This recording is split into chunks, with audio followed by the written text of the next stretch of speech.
Hi, welcome to LB0 Fox India Norwegian Adventures. I'm Morten, LB0 Fox India, and I've been wondering how easy is it to get started with Meshcore.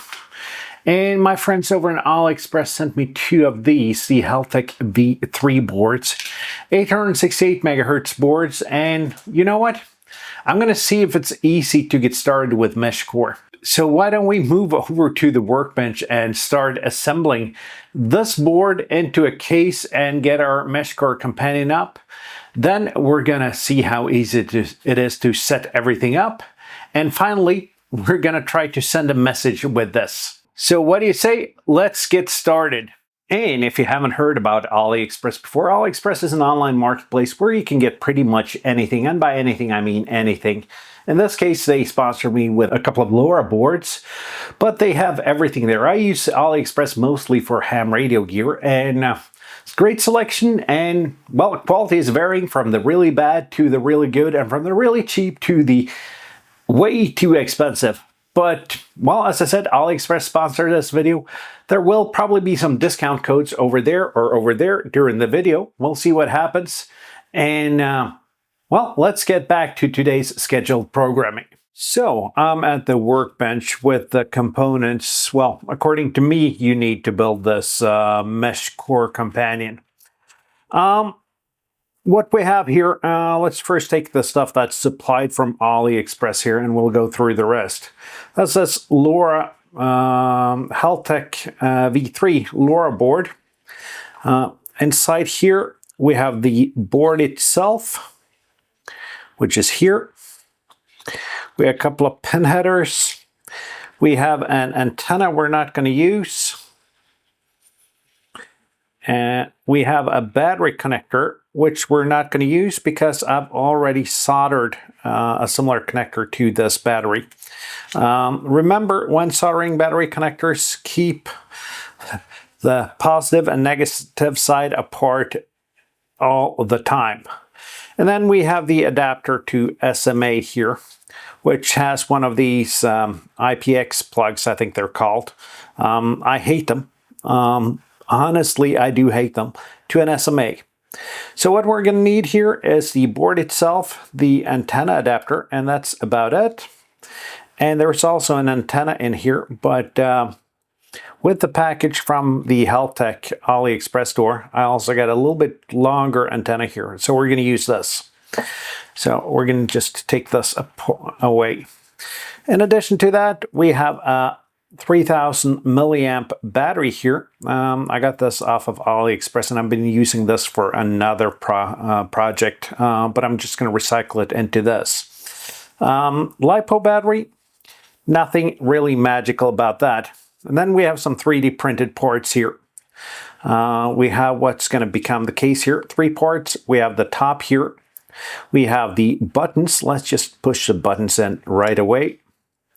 And I'm going to link to the board I used down below, if I can find it again. And then we have the bottom part here, which I printed in black. I like my gear high visibility. That's why I've used the green color here. So let's go ahead and get started.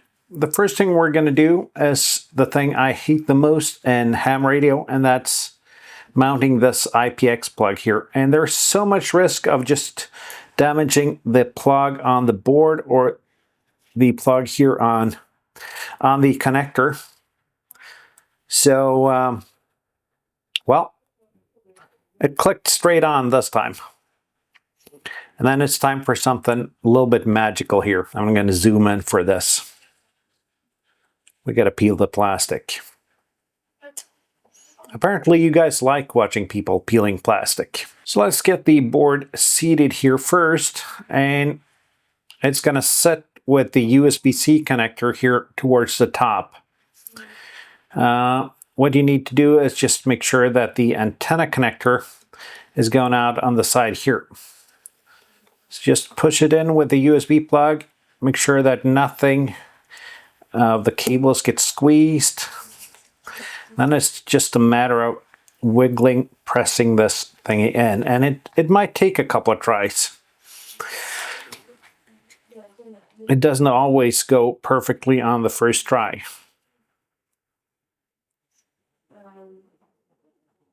It's a tight fit. Do you hear it click there?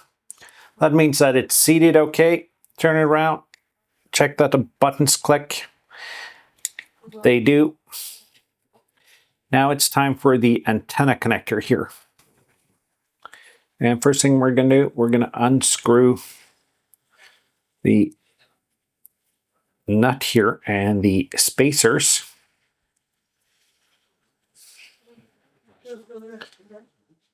And of course, you can use the same case if you have a LoRa APRS device, a Meshtastic device.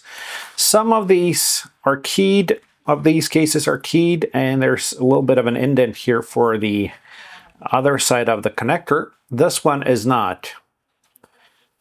So we're gonna just put the spacers on.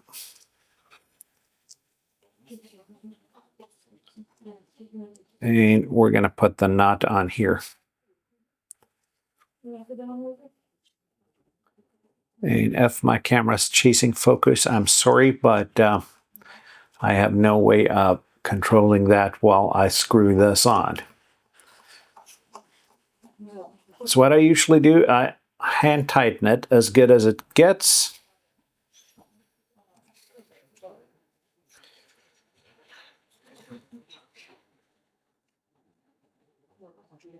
Then I take a pair of pliers, in this case a Leatherman.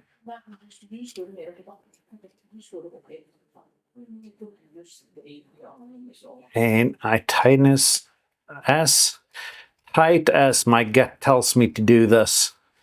You want it tight, but you don't want it as tight as it breaks the plastic.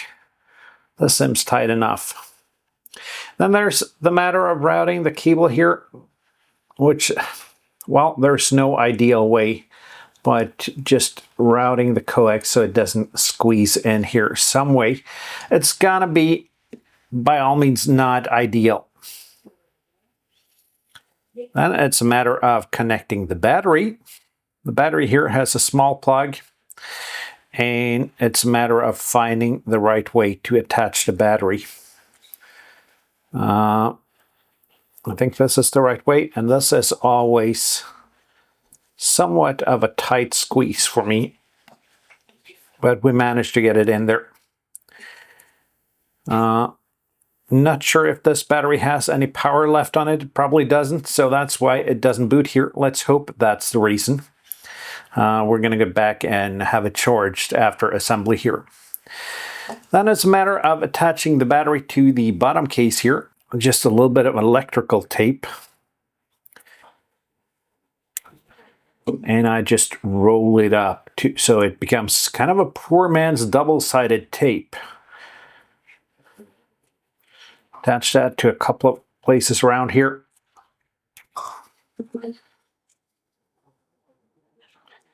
It's going to be a pretty tight fit nonetheless with this battery in here. So it doesn't need to be perfect, but just so the battery doesn't slide around too much. Of course, you could use proper double-sided tape as well. The reason I prefer to do it this way is it's easier to get everything out when you need to get it out. And then just a matter of clicking everything in place here. There's somewhat of a groove here. Just make sure you don't pinch any cables, which isn't necessarily easy doing this.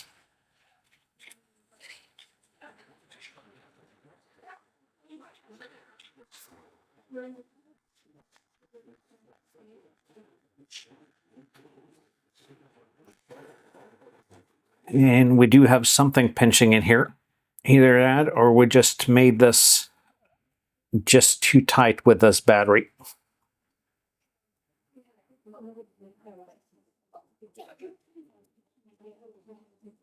Just remove a piece of tape here and see if we can make this happen easier.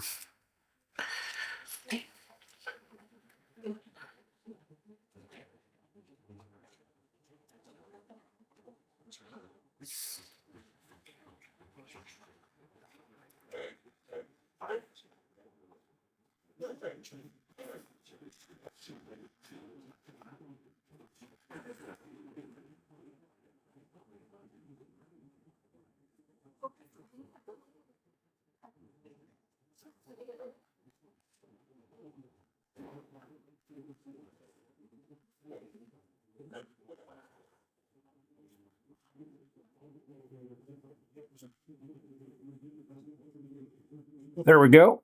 Took a little bit of force, but it somehow started working. And just excuse me, I got a cat that doesn't like closed doors. Cat's in the basement, so let's just screw the antenna on. And as the observant viewer can see, there's a little bit of gap here. I think I went too hard with the electrical tape. Let's go ahead and get that off though.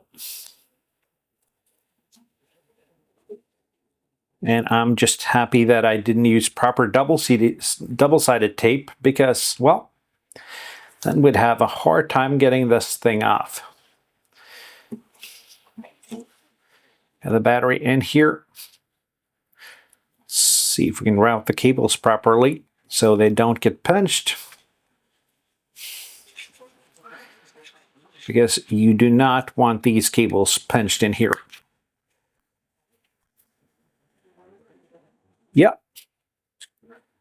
That's it. Let's get some power on this and talk about setting this up. So I needed to recharge this board, but by the magic of video editing, you haven't really noticed. So let's go ahead, plug this into the computer, and I'll see you over at the computer screen, and we'll get this done.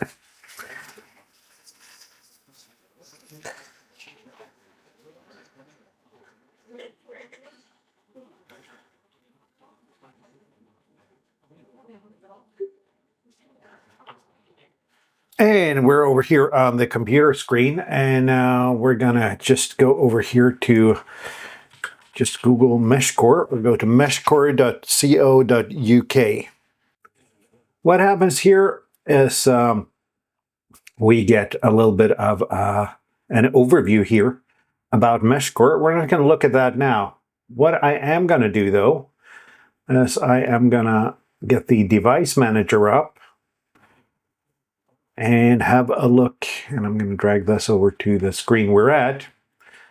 Have a look at which port the Haltech is connected to. And it says COM12, so that's good to know. We're going to go to over here. Let's see if we can embiggen this some. It's easier for you guys to see. We're going to go over here, Web Flasher. This is relatively easy. You find the board you have. In my case, it's a Haltech V3. We're going to use it as a companion Bluetooth. And you can press Erase Device and Flash. Then it's to choose your COM port. It's COM12. Press Connect. And this is going to take a little while, so we're going to fast forward through this process. And it says hard resetting via RTS pin. The display here says, and I'm not sure you can see this, it says loading and it says Meshcore. So let's unplug this. What we have here is a pin number. I'm going to move a little bit closer so see if you can see that pin number.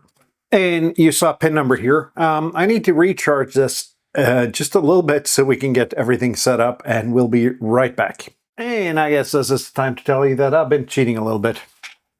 I've set up a similar orange device just to see how it's done, and because I don't have any Meshcore around me, so well, I do need two devices in order to make this work. What I'm going to do is I'm going to ask my son for a little bit of help. He's going to have one of these. I'm going to have the other one. And we're going to just send a message back and forth in order to demonstrate. But let's go ahead and set up the green one here. So we're going to start the Meshcore app on the iPhone here. I'm going to go out here. And we're going to connect to this green thing here. Press connect. I am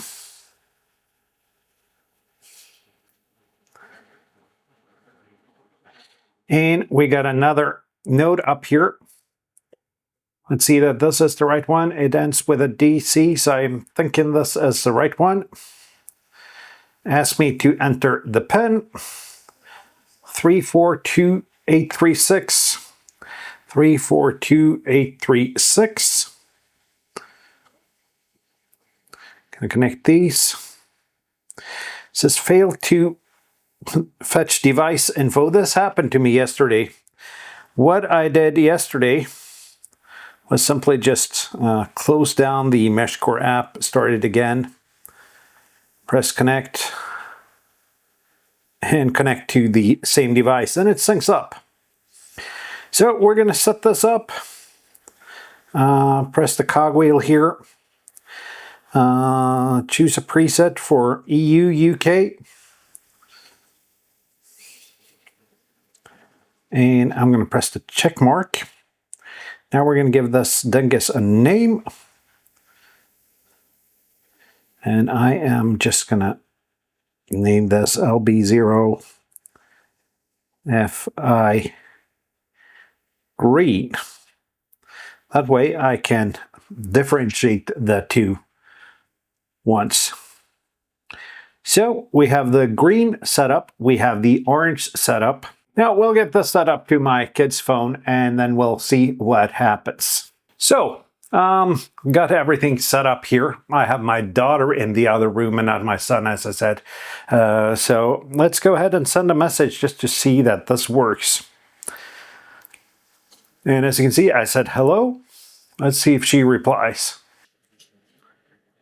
And we got a message back here. We actually got several, as you can see on the timestamps. And that's how easy you set up Meshcore. Well, there were actually a couple of bumps on the way, mostly to get the devices to communicate. I've set the wrong frequency range in one of the devices, and well, that ended up not working pretty good, as expected. When that was fixed, I managed to send a message back and forth with my daughter here. There is actually a Meshcore network on the other side of the Oslo Fjord. LB5JJ Bob has, well, done a great job of popularizing Meshcore in that region. And with a repeater or two, I should be able to connect to that network. So, well, that's one of the plans going ahead. And that's probably what I'm going to do in my next Meshcore project. Anyway, if you like this video, give it a thumbs up, please. If you watched this far and disliked this video, well, why? First of all, why did you watch this long if you disliked the video? But if you did, thumbs down. That'll help the algorithm and it'll help me understand if you like this kind of content or not. And do consider leaving a comment. Have you tried Meshcore, Meshtastic, LoRa, APRS, or any of the other LoRa technologies, which is an inexpensive way of playing with RF? Let me know down in the comments. And do consider subscribing. Thanks to AliExpress for sponsoring this video. I'll see you down the bands. I'll see you in my next video. 7-3, my friends.